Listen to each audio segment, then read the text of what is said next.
Recent disclosures revealed that an astounding R1.23 billion was embezzled from South Africa's National Skills Fund, NSF, and used to purchase a farm and luxury automobiles. Outrage and demands for accountability have been generated by this revelation, which specifically targets Higher Education Minister Nzimande, who is accused of trying to keep the devastating findings private. Instead of being a source of education and training for the nation's workers, the NSF has come to serve a privileged few, according to investigations.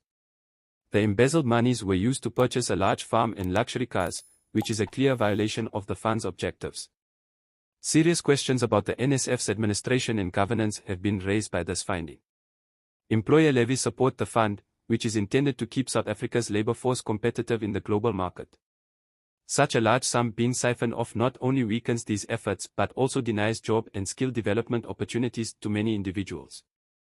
Minister Nzimande has come under fire when it was alleged that he tried to prevent the publication of the investigation findings. Nzimande's detractors contend that by requesting secrecy, he participated in a cover-up that shielded the fraudsters.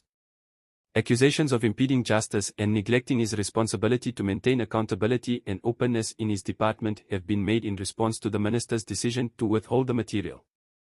Public uproar over the disclosures has resulted in calls for those responsible to face urgent consequences. Opposition parties and civil society organizations are demanding an independent probe of the NSF's financial management and the resignation of Minister Nzimande while the probe is ongoing. The corruption scope is horrifying, and the controversy throws a lengthy shadow over the NSF, calling into question its capacity to carry out its mission.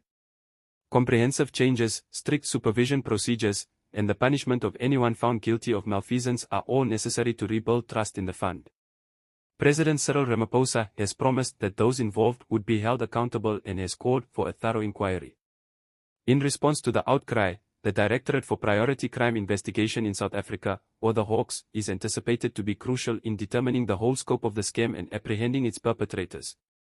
The mishandling of NSF monies serves as a sobering reminder of the continued difficulty South Africa has in the fight against corruption.